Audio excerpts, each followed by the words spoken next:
마리아는 무덤 밖에 서서 울고 있더니 울면서 무덤을 들어보니 흰옷 입은 두 천사가 예수의 시체에 누웠던 곳에 하나는 머리편에 하나는 발편에 앉았더라. 천사들이 이때 어찌하여 오느냐 이때 사람들이 내 주님을 이따가 어디 두었는지 내가 알지 못함이니이다. 이 말을 하고 이를 돌이켜 예수님께 서 계신 것을 보았으나 예수인지를 알지 못하더라. 예수께서 이르시되 여자여 어찌하여 울며 누구를 찾느냐 하시니 마리아는 그가 생산직인 줄 알고 이를 때 주여 당신이 옮기거든 어디 두었는지 내게 이르소서. 그리하면 내가 가리다. 예수께서 마리아에 하시거늘 마리아가 돌이켜 히브리 말로 라보니 하니 이는 스승님이라는 말이라. 예수께서 이르시되 나를 붙들지 말라. 내가 아직 아버지께로 올라가지 아니하노라. 너는 내 형제들에게 가서 이르되 내가 내 아버지 곧 너의 아버지 내 하나님 곧 너의 하나님께로 올라간다 하라 하시니 막달라 마리아가 가서 제자들에게 내가 주를 보았다 하고 또 주께서 자기에게 이렇게 말씀하셨다 이르니라. 아멘. 오늘은 부활주일입니다. 그래서 제목을 부활 그리고 울고 있는 마리아라는 제목으로 오늘은 말씀을 나누고자 합니다. 오늘은 이 빈물을 찾아가서 마리아가 울고 있는 것입니다. 그래서 이 마리아가 왜 울고 있는가, 그리고 빈 무덤이 우리에게 주시는 의미가 무엇인지 알아보도록 하겠습니다. 이 마리아는 안식일 전에 향품을 사다 두었다가 안식 후 첫날 이른 새벽에 예수님의 시체를 향품을 발라드리기 위해서 예수님을 찾아갔습니다. 그런데 그 무덤 안에는 예수님의 시체가 없었습니다. 여러분, 마리아는 왜 예수님께서 부활하시는 안식 후 첫날에 예수님의 무덤을 찾아갔을까요? 하는 거죠. 마리아는 예수님의 부활을 믿지 않았던 것입니다. 예수님이 살아계실 때 많은 제자들과 무리들에게 죽고 사흘 만에 부활하신다는 말씀을 분명히 하셨습니다. 그런데 마리아는 안식 후 첫날 향품을 사다 두었다가 예수님의 시체에 발을 드리기 위해서 찾아갔던 것입니다. 그런데 마리아가 찾아가니까 예수님의 시체가 없었습니다. 예수님이 부활하시고 난 뒤에 시체가 없었습니다. 그래서 마리아가 울고 있는 것입니다. 시체가 없기 때문에. 그러면 그 시체가, 예수님의 시체가 있었으면 마리아는 울지 않았을 것입니다. 그리고 자기가 준비해간 그 향품을 예수님의 시체에 발라드렸을 것입니다. 우리가 이 생각해 볼 것은 이 마리아가 왜 우느냐. 예수님의 시체에 발라드릴 향품을 사다가 가지고 찾아갔는 그 마리아, 인간적으로 보면 기특하기도 하고 또 사랑스럽기도 하고 합니다. 그러나 복음적으로 바라보았을 때는 하나님의 말씀하신 그 부활을 믿지 못했기 때문입니다. 이렇게 울고 있는 마리아에게 그 무덤 안에는 예수님이 없는 빈자리가 있었고 그 옆에는 천사가 있었습니다. 그리고 천사가 마리아에게 왜 울고 있느냐 하는 것입니다. 그리고 마리아에게 하신 이 말씀이 무엇입니까? 하나님 예수님의 말씀대로 살아나셨다고 말씀하고 있는 것입니다. 예수님께서는 살아계실 때 분명히 제자들과 당신을 따르는 많은 자들에게 죽은 후에 부활하신다는, 살아나신다는 말씀을 여러 곳에서 하고 있습니다. 마태복음을 한번 찾아보겠습니다. 마태복음 16장 21절 22절, 마태복음 17장 22절 23절, 마태복음 20장 17절에서 19절 다시 한번 보겠습니다. 이때로부터 예수께서 자기가 예루살렘에 올라가 장로들과 제사장들과 서기관들에게 많은 고난을 받고 죽음을 당하고 제3일에 살아나야 할 것을 제자들에게 비례해서 나타내시니 베드로가 예수를 붙들고 한편하였되 주여 그리 마옵소서 이 일이 결코 죽게 이르지 아니하리다. 여기서 보면은 제3일에 자 17장 22절 24절 보겠습니다. 갈릴리에 모일 때에 예수께서 제자들에게 이르시되 인자가 장차 사람들의 손에 넘겨 죽음을 당하고 제3일에 살아나리라 하시니 제자들이 매우 근심하더라. 여기서도 제3일에 살아난다고 말씀합니다. 20장 17절 19절 보겠습니다. 예수께서 예루살렘에 올라가실 때에 12제자를 따로 데리고 싶고 길에서 이르시되 보라 우리가 예루살렘으로 올라가노니 인자가 대제사장과 서기관들에게 넘겨지니 그들이 죽이라고 이방인에게 넘겨주어 그를 조롱하고 채찍질하여 십자가에 못 박게 할 것이 제3일에 살아나리라. 여기 말고서도 마태복음 말고서도 예수님께서 여러 곳에서 제자들과 그리고 예수님을 따르는 자들 무리들에게 제3일에 부활하신다는 것을 분명히 말씀하셨습니다. 그런데 마리아는 무덤에 찾아갔는데 그 빈 무덤이라고 예수님의 시체가 없다고 울고 있는 것입니다. 이것이 이 마리아가 보면은 예수님의 주변에 보면은 이 마리아가 계속 나타납니다. 그리고 거기에 마리아에 보면은 항상 옆에 여자라는 단어가 붙어 있습니다. 이 마리아는 뭡니까? 여자인 교회인 여자를 대표하는 것입니다. 그리고 이 마리아는 대표뿐만 아니라 제자들을 또 대표하거든요. 마리아 안에야, 이 교회인 마리아, 여자인 마리아, 저와 여러분이 그 안에 속해 있는 것입니다. 여러분, 예수님을 믿는다는 제자들과 그리고 많은 무리들, 이것을 통틀해서 교회, 그리고 마리아라고 하는 것입니다. 이 마리아는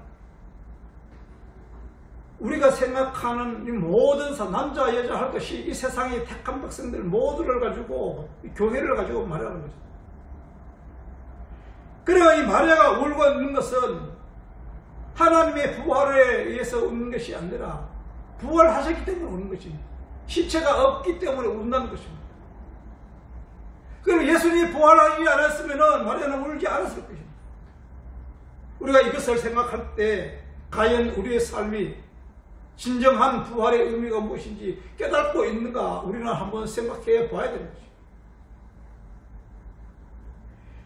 우리의 삶 속에서 일어나는 이 마리아의 삶이 얼마나 헛되고 잘못된 것인가, 하나님을 믿는다고 하는 자들, 제자들, 그런 신앙이 우리에게 있다는 것을 이 성경에서 말씀하고 있는 것입니다.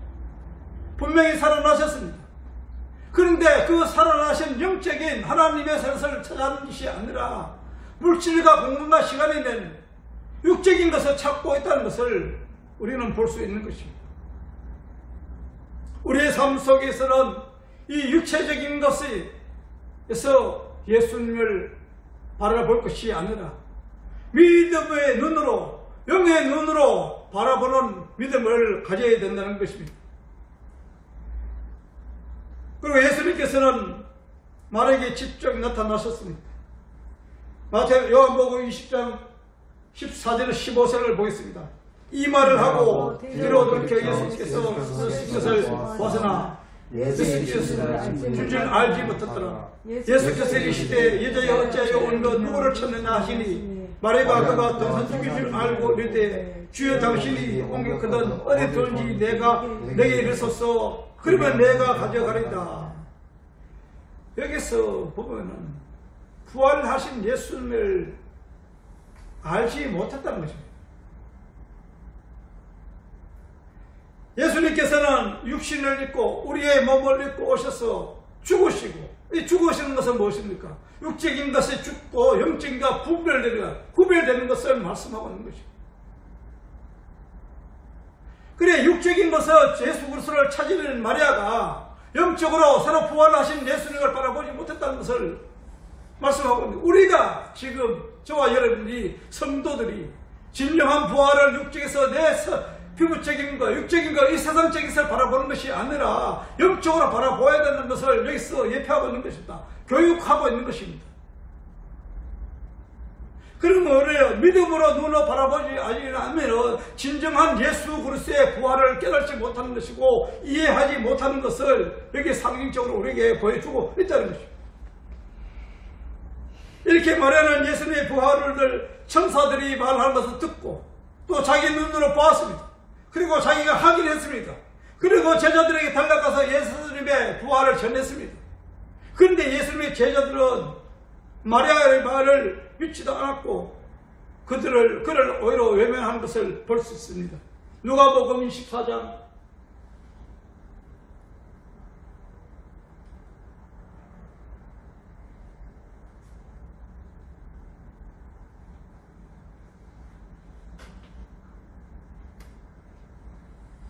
누가복음 24장 8절에서 9절을 다 보겠습니다. 그들이 예수의 말을 기억하고 무덤에서 들어가 이 모든 것을 멸한 사도와 모든 형제들에게 알리니 이 여자들은 막달라 마리아와 요한나와 야고보의 모친 마리아 또 그들과 함께한 다른 여자들도 이것을 사도들에게 알리리라. 사도들은 그들의 말을 허탄한 듯이 들려 듣지 아니하라. 여기서 보면은 허탄한 이 베로스라는 단어입니다. 헛소리하다, 잡담하다, 쓸데없는 소리라는 뜻입니다. 이 마리아가 천사가 얘기하는 것을 듣고 예수님이 나타나는 걸 눈으로 보고 확인을 했습니다. 확인을 하고 제자들에게 가서 예수님이 부활하셨다고 전했는데 예수님의 제자들은 그것을 믿지 않고 헛소리로 들었고 잡담하는 소리로 들었고 쓸데없는 소리로 들었다는 것입니다. 이것이 예수를 믿는다고 하는 제자들이었다는 것입니다. 저와 여러분의 것입니다. 우리가 여기가 생각할 때 예수님의 제자들은 어느 누구보다도 예수님과 오래 생활했었고 그리고 동행을 해왔습니다. 그리고 예수님의 전한 복음을 많이 들었습니다. 그러나 그것을 예수님께서 부활하신 것을 마리아가 보고 듣고 확인을 하고 제자들에게 가서 전했지만 쓸데없는 소리 하지 말라는 것입니다. 이것이 지금 제자들의 현실인 것입니다. 어찌 보면 그들이 예수님의 부활을 믿지 않는 것은 당연한 일인 줄도 모릅니다. 그 당시에 사두개인들은 예수님의 부활과 죽고 난 뒤에 또 다른 세상이 올 것이라고 믿지 않았습니다. 그러나 유대인들은 모두 예수님의 부활을 믿고 있었습니다. 그래서 연하의 누이 마리아는 이렇게 말하고 있습니다. 요한복음 11장 23절과 24절을 보겠습니다. 예수께서 이르시되 네 오라비가 다시 살아나리라. 마르다가 이르되 마지막 날 때는 다시 살아날 줄을 내가 아나이다. 여기 보면은 마지막 날 부활 때에 믿기는 믿었습니다. 이렇게 유대인들의 부활을 믿기는 믿었는데 이 세상의 종말을 말하고 있는 것입니다. 이 세상 마지막 날 예수님께서 부활할 것을 일어날 것이라고 믿고 있었던 것입니다. 그런데 예수님의 부활이 일어났습니다. 그런데 이 세상에는 종말이 오지 않았습니다. 지금도 그대로 있는 것입니다. 그러니까 믿기는 믿는데 이 세상의 물질과 공간의 세계에 인간의 세계에서 종말을 선하고 있다는 것을 여기서는 볼 수 있는 것입니다. 그러니까 하나님의 말씀은 인간적인 이 종말을 말하는 게 아니라 하나님의 예수 그리스도의 종말, 예수님이 육축으로 죽고 다시 부활한 세상과 구별된 하나님의 영으로 거듭난다는 것을 말씀하고 있는 것입니다. 저와 여러분 삶 속에 지금 어떻습니까? 하나님을 알지 못하는 자들이 하나님을 알게 되고 믿게 된 것이 세상과 구별되어서 세상을 믿고 따라가던 자들이 지금은 누구를 믿고 있는 것입니다?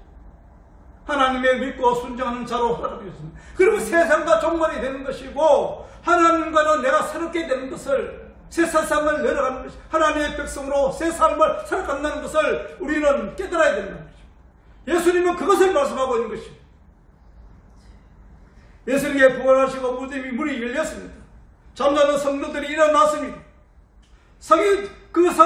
일어난 자들이 상 안에 돌아다니면서 있던 것을 우리가 볼 수 있는 것입니다. 한마디로 이 땅에 있는 가시적인 것과 하나님의 나라의 본질에 임해서 우리는 구별해야 된다는 것입니다. 이 세상에 없어질 것, 심판을 받을 이것이 아니라 형식적인 것, 생각, 육적인 것, 가식적인 것을 하는 것은 이 세상에 있는 것을 말합니다. 시간과 물질과 공간 속에 있는 이것이 보여지는 것, 육적으로 보여질 수 있는 것, 이것이 아니라 하나님의 본질 예수 그리스도를 연 성경을 말씀하고 있는 것입니다. 그래서 예수 그리스도께서 부활 승천하시고 다시 성령으로 우리에게 오신 것입니다. 그래서 우리는 새로운 사람이 됐고 새나라 백성이 하늘나라의 백성이 됐고 이것이 본질로 우리의 변해가는 삶이 성도의 삶일 것이고 그리스도인의 삶이라는 것입니다. 그러니까 우리는 가시적인 이것이 세상에 있는 것이 아니라 본질을 사모해야 되는 것이고 그것을 예수 그리스도로 인하여 새롭게 된다는 것을 믿어야 된다는 것이 이것이 믿음이라는 것입니다. 아멘. 우리의 삶 속에는 많은 갈등과 고통과 고난이 질병이 있을 것입니다. 우리의 삶 속에 일어나는 것을 통해서 진정한 의미가 무엇인지 깨달아 알아가는 믿음의 눈을 가져야 되는 것입니다. 마태복음 7장 27장 52절에서 53절을 보겠습니다. 무덤이 열리며 자던 성도의 몸이 많이 일어나되 예수의 부활 후에 그들이 무덤에서 나와서 거룩한 성에 들어가 많은 사람들에게 보이리라. 예수님의 부활 당시에 성도들이 무덤이 일어났습니다. 그리고 성도들이 일어났습니다. 그것이 무엇을 상징하는 것입니다. 예수의 부활 때 일어난 그 성도들뿐만 아니라 하나님께서 심판의 날에는 모든 성도들이 일어나는 것을 예표하고 있는 것입니다. 근데 그 성도들이 계속 성전 안에서 살았는지 그 후에 하늘나라에 올라갔는지는 아무도 알 수가 없습니다. 성경은 그 사건을 통해 성도들에게 설명하고 있는 것은 예수님의 부활을 말미암아 오는 세대가 이 세대에 뚫고 들어온다는 것을 말씀하고 있는 것입니다. 우리의 육적인 삶에서 이 세상적인 삶에서 사탄마귀의 종으로 살아가는 짧은 세상에 살아가는데 그 세상에서 하나님의 영에 의해서 새도 우리의 삶 속에 뚫고 들어와서 새 세상을 우리에게 보여준다는 것입니다. 그리고 새 생명을 우리에게 허락하는 것이고 새로운 길로 인도해 가시겠다는 것을 여기서 말씀하고 있는 것입니다. 예수님의 부활로 첫 열매가 비춰졌습니다. 그리고 그 열매는 첫째 예수님이 그리스도인 것입니다. 그리고 예수를 믿는 그 무리들이 둘째, 셋째, 넷째 열매로 맺혀지게 된다는 것을 말씀하고 있는 것입니다. 그리고 철매신 예수 그리스도가 하나님의 연락되어 집으로 해서 잠자는 성도들이 일어나게 되는 것입니다. 두 번째, 세 번째 열매들도 하나님의 연락된 뜻을 현실적으로 우리에게 설명하고 있는 것입니다. 첫 열매가 하나님께 들어져가지고 연락되었기 때문에 우리는 예수 그리스도 안에서 두 번째, 세 번째, 네 번째 열매로 하나님께 들어지는 것이고 그것이 하나님께서 연락하시겠다는 것을 말씀하고 있는 것입니다. 여기서 예수님께서 마리아에게 만지지 말라. 아직 하나님께 이르지 않았다는 것은 무엇을 말씀하고 있습니까? 하나님께 상달리 연락되지 않았다. 그리고 연락되고 난 뒤에 성령으로 우리에게 와서서 우리를 하나님께 인도해 가시고 우리가 하나님께 들려져가 연락되었을 때 하나님을 만질 수도 있는 것이고 함께 할 수도 있는 것이고 동행할 수 있는 것입니다. 이것이 구원인 것입니다. 이것은 또 부활인 것입니다. 저희 여러분 삶 속에서 많은 경험과 체험을 할 수도 있을 것입니다. 말씀의 체험, 능력의 체험, 은사의 체험, 성령을 인하여 우리가 많은 것을 체험할 수 있는 것입니다. 그것을 단순히 체험이라고 생각하면 안 되는 것입니다. 그것은 말씀에 근거된 체험이라는 것을 우리는 깨달아야 되는 것입니다. 저는 성령의 체험할 때 말씀과 함께 주셨습니다. 체험하는 말씀에서 내 체험하는 것과 말씀을 매치시켜 주셔서 깨닫게 해 주셨습니다.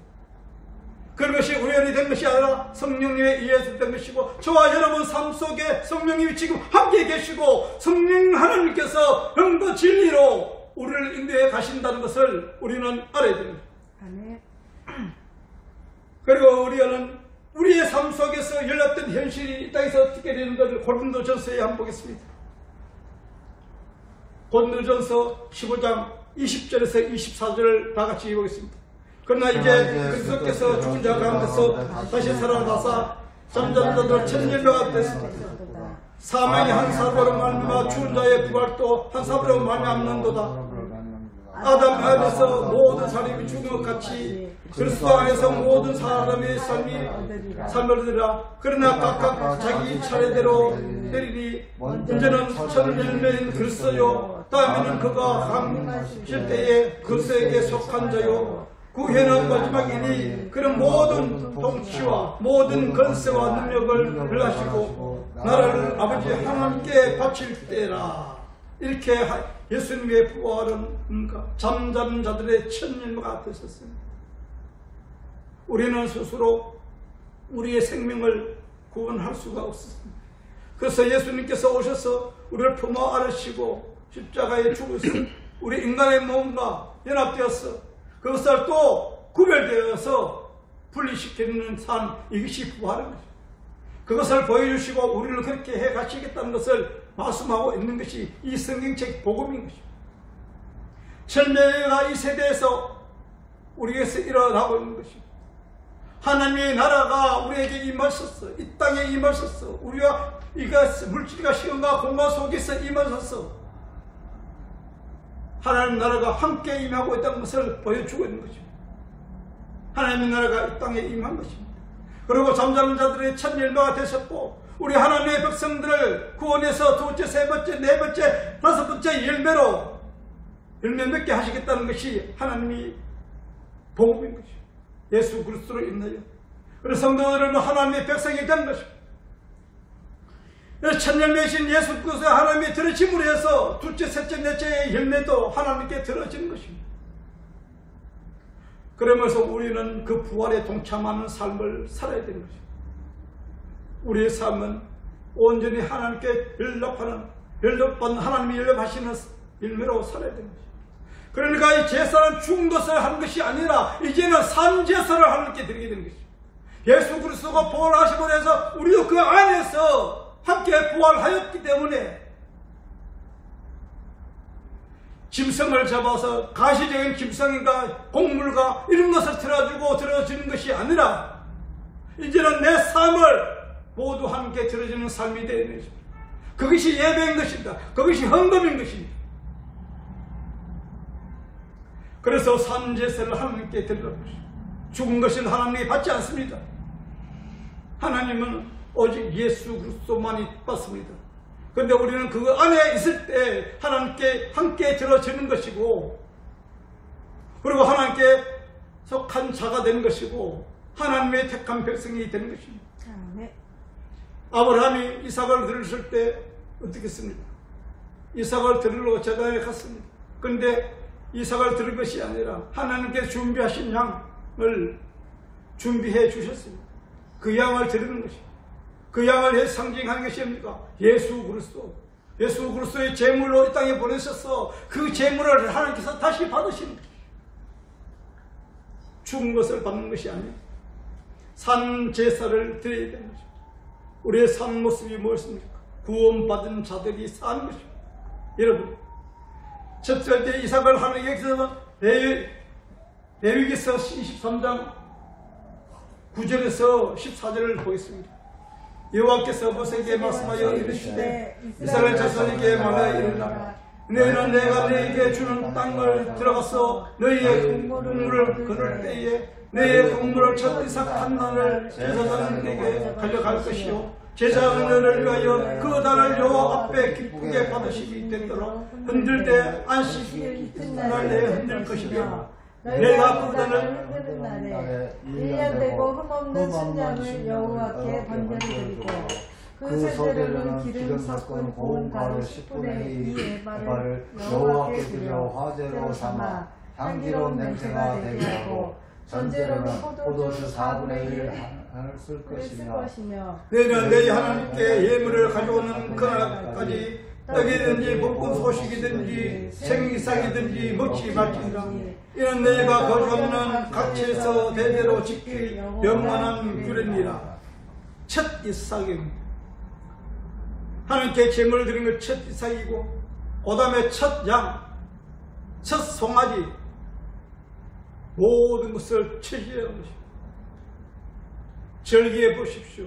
절기가 무엇입니까? 6월절도 첫 양. 계절에 보면 절기에 보면 모두가 첫 것입니다. 첫 이삭, 첫 것을 하나님께 드리는 것을 말씀하고 있는 것입니다. 그러면 절기에서 나오는 그 첫 것이 무엇을 예수 그리스도를 상징하고 있다는 것을 우리는 깨달아야 되는 것입니다.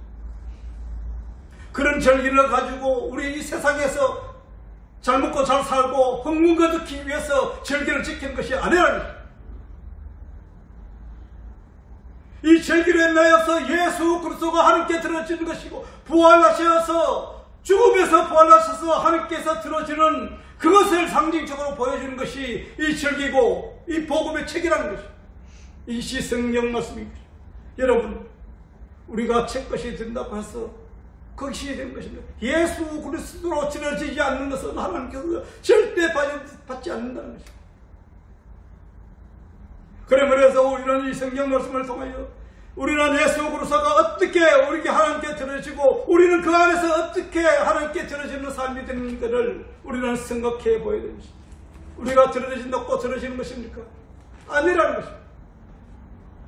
예수 그리스도가 하나님께서 연락받는 그 하나님께서 연락받으시고 성령으로 우리에게 오셔서 우리를 하나님께 들어지는 그 길, 진리의 길로 생명의 길로 인도하시는 그분 성령이라는 것입니다. 저번 주에 말씀은 우리가 먹고 예수 그리스도 살과 피가 뭐였습니까? 성령으로 우리에게 임하신, 우리에게 들고 들어와서 그것이 우리가 먹고 예수 그리스도 피와 살을 먹는 거라고 했고, 어디서 우리가 거듭난다는 것을 새 생명을 얻었다고 하는 것이고, 그것이 성령이 우리에게 임재하신다는 것이라고 했습니다. 우리가 살아날 수 있는 것은 성령이 임재하시지 않으면, 새 생명을 주시지 않으면 우리는 살아날 수가 없는 것이고 부활이 아니라는 것입니다. 그러면서 우리의 삶 속에 내 속에 성령님이 함께 계시는가 날마다 확인해야 되고 날마다 의지하며 믿고 순종하는 삶을 살아가야 된다는 것입니다. 그런 삶이 바로 성도의 삶이요 그리스도인의 삶이라는 것입니다. 하나님께서 예수님께서 우리에게 주신 사명은 많이 있습니다. 그래 우리는 일일이 다 깨달을 수가 없습니다. 그런데 우리는 어디서 보면 예수님께서 분명히 부활 승천하셨어요. 부활하셨는데 이 무덤에는 뭐 하십니까? 천사들이 지키고 있는 걸 볼 수 있습니까? 왜 천사들이 그 무덤을 지키고 있는가 하는 것입니다. 그러면 여기서 이 빈 무덤에 대해서 우리가 말씀을 통해서 알아보도록 하겠습니다. 요한복음 20장 11절 12절을 보겠습니다. 마리아는 무덤 밖에 서서 울고 있는데 울면서 구부려 무덤 안에 들여다 보니 흰옷 입은 두 천사가 예수님의 시체에 누웠던 곳에 하나는 머리편에 하나는 발편에 앉았더라. 여기 보시면 두 천사가 예수님이 누워있던 그 무덤에 하나는 머리편에 하나는 발편에 앉는 것을 볼 수 있는 것입니다. 예수님의 부활하신 그 자리인 것입니다. 천사들이 하나는 머리편에 다리편에 이것을 설명할 수 있는 것은 예수님의 생화포와 머리에 싼 수골이 그대로 있고 예수님은 공기처럼 연기처럼 몸만 싹 빠져나갔기 때문에 구별할 수가 있는 것입니다. 그래서 이것을 우리가 이 빈 무덤을 통해서 구약 말씀을 통해서 이 부활의 무덤을 우리가 무슨 말씀을 하고 계시는지 우리가 한번 찾아보겠습니다. 출애굽기 25장 17절에서 22절을 다 같이 보겠습니다. 순금으로 속죄를 만들 때 길이는 2규빗 반, 너비는 1규빗 반이 되게 하고 금으로 걸들을 속죄소 두 끝에 쳐서 만들 때 한 그릇은 끝에 한 그릇은 저 끝에 속죄소 두 끝에 속죄소와 한 덩이를 연결하시고 그러면 그 날개를 높이에 펴서 그 날개로 속죄소를 덮으며 그걸 서로 대하여 속죄소를 향하고 속죄소는 기 위에 내가 내줄 증거판을 기 위에 넣어라. 거기서 내가 너와 만나고 속죄소 위에 곧 경력의 위에 있는 두 그룹 사이에서 내가 이스라엘을 위하여 내가 명령한 모든 일을 내게 이르리라. 여기 보면은 출애굽기에 보면은 이 지성소에 있는 법궤 위에 두 천사가 있던 거죠. 이것이 지금 예수님의 부활하신 빈 무덤의 천사와 똑같은 것을 말씀하고 있는 것입니다. 그러면 이 출애굽기에 있는 이 지성사가 예수 그리스도의 부활하신 무덤을 상징적으로 보여주고 있는 것이고, 그래서 이것을 우리는 이 법궤를 통해서 우리는 예수 그리스도의 지금 빈 무덤에 대해서 우리는 알 수가 있어야 되는 것입니다. 속죄소 즉 신자라는 것이 신자 이렇게도 말씀하고 있는 것입니다. 법궤 위에 독경에는 천사가 둘이 마주보고 있습니다. 그리고 그 법궤 위에 뭡니까? 피가 뿌려짐으로 해서 대속죄가 일어나는 것입니다. 이스라엘 백성의 대속죄가 일어나는 것입니다. 이것은 1년에 한 번에 일어나는 것입니다. 1년에 한 번에 제사장이 지성소에 들어가지고 그 제물의 피를 뿌리는 형식인 것입니다. 그것이 예수 그리스도가 십자가에 죽고 피 흘러 죽으시고 죽은 자를 구원해 내시다는 이 부활을 상징하고 있는 것입니다. 예수 그리스도의 십자가에서 물과 피를 흘리시고 죽으신 그 무덤, 거기서 부활하신 것을 상징적으로 보여주고 있는 것입니다. 이 법궤 안에는 무엇이 있습니까? 인간들의 실수와 죄가 그 안에 있는 것입니다. 아론의 쌍난 지팡이와 만나 항아리 그리고 돌판 십계명이 있는 것입니다. 이것이 색인 것입니다. 이 세상, 저주받은 이 세상, 하늘과 땅과 바다를 상징하는 살을 상징하고 있는 것입니다. 이것을 뿐만 아니시고 그 위에 예수 그리스도의 십자가의 피가 뿌려짐으로 해서 회복된다는 것을 여기서 상징적으로 보여주고 있는 것입니다. 인간의 허물과 죄, 실수, 실패 이런 것들 뭡니까? 법궤 위에 품하게 되시고 법궤 위에 뚜껑 위에 부어지는 것입니다. 예수 그리스도의 위에 피가 뿌려지는 것입니다. 저와 여러분 위에 예수 그리스도의 부활의 피가 뿌려지는 것입니다. 아멘. 그래서 새 생명을 얻게 되는 것이고 아멘. 죽으면서 부활되는 것이고 우리는 죄악에서 하나님의 영원한 하나님의 백성으로 거듭나게 되는 것입니다. 구약에서 지성서는 뭐니까 예수 그리스도의 신약에서는 예수 그리스도를 무덤을 상징하고 있는 것입니다. 그런데 마리아는 계속 부르고 있습니다. 예수님의 시체를 찾아달라는 것입니다. 교회를 상징하는 여자인 마리아는 이런 모습은 인간적으로 보면 참 기특하고 착하고 그리고 자기가 하나님을 사랑하기 때문에 그 애정일 수도 있습니다. 그런데 마리아 외에는 모두가 다 도망갔습니다. 그런데 마리아는 혼자서 예수 그리스도의 시체의 확률을 다루기 위해서 예수 무덤에 남아있는 것을 볼 수 있는 것입니다. 이러한 모든 용기가 있을 수도 있습니다. 마리아는 용기가 있을 것이다. 하나님을 사랑하는 애정도 있습니다. 누구와도 비교할 수 없는 정도로 예수님을 사랑했습니다. 그런데 예수님은 부활을 기뻐하지 않았습니다. 예수님을 사랑하고 예수님을 찾고 하는 이 마리아가 예수님의 부활을 기뻐하지 않았다는 것입니다. 저와 여러분 삶 속에서 예수 그리스도의 부활을 진정으로 사랑하고 기뻐하십니다. 마리아처럼 믿기는 믿는데 가식적으로 믿는 내 눈으로 보고 듣고 하기를 했는데도 마리아는 믿지 않았습니다. 이것이 지금의 현실이라는 것입니다. 여러분, 우리의 삶 속에 우리의 노력으로 우리의 행위로서 우리가 무엇을 해야 되는 것이 아닌 것이, 성령이 나와 함께 하시지 않으면 우리는 절대 하나님을 깨달을 수 없고, 인간의 지식적으로 믿는다고 주여 믿습니다 할 수는 있어도 진정한 믿음의 자녀가 될 수가 없다는 것을 우리는 깨달아야 되는 것이죠. 그러면서 우리는 모두 영적 혼과 육을 다해서 모두 주님께 들어오실 때 주님께서 우리를 구원하여 주시는 것입니다. 간섭하여 주시는 것입니다. 영과 진리로 새롭게 해주신다는 것을 우리는 믿어야 된다는 것입니다. 아멘. 하나님의 문을 찾는 것이 아니라 제 아버지께서 구하신 그 부활의 영광을 바라보는 자들이 되어야 된다는 것입니다. 아멘. 세상에 어떤 결박하고 있는 모든 것이 무엇입니까? 끊어졌습니다. 휘장이 갈라 찢어지고 예수님의 그 무덤이 열렸습니다. 그러므로 해서 우리는 하나님과 우리의 관계 속에 있는 것은, 가름받고 있는 것은 모두가 갈라지고 찢어지고 없어진 것입니다. 아멘. 그리고 성령님께서 친히 오셔서 우리와 함께 하십니다. 그러니까 내 안에 있는 하나님, 나의 하나님을 찾으시기 바라는 것입니다. 아멘. 하나님이 여기 있다 저기 있다는 게 아니라 내 안에 있는 나의 하나님, 다른 하나님을 찾는 것이 아니라 우리 세상에 살아가면서 하나님 그 하나님이 진정한 어떤 하나님인가 우리 생각해 봐야 되는 것입니다.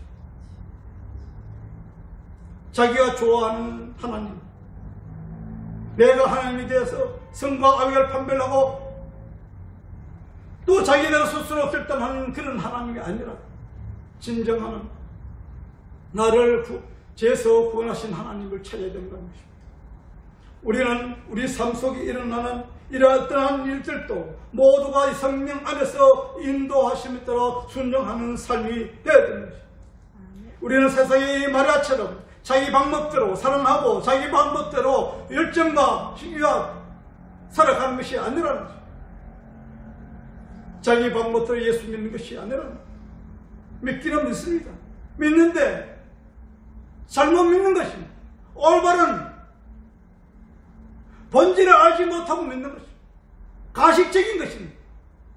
인간의 행위적인 것입니다. 세상적인 것입니다. 인간의 방법으로 믿는다는 것입니다. 우리는 본질을 알아야 됩니다. 말씀과 기도로, 그리고 그것으로 나오는 것이 알아질 때, 하나님을 알아실 때, 깨달으실 때 나오는 것이, 그것이 찬양이고 영광인 것입니다. 아멘. 그런데 알지를 못하고 깨달지도 못하는데 어떻게 하나님께 영광 돌리겠습니까? 우리의 삶은 온전히 하나님께 되고, 우리는 올바른 하나님을 알게 되고, 그 다음에 하나님을 의지하고 믿고 순종하는 삶이 되어야 되는 것입니다. 하나님께서는 그것을 원하시는 것입니다. 하나님께서는 우리의 인간의 행위를 원하는 것이 아니고 하나님을 알아가는 것을 원하는 것입니다. 빠르게 알고 빠르게 기울게 나아가는 것. 그러므로 구원받은 자로서 진정한 부활의 의미를 깨달아가는 저와 여러분이 되시기를 축원합니다. 아멘. 기도하겠습니다. 살아계셔서 역사하시는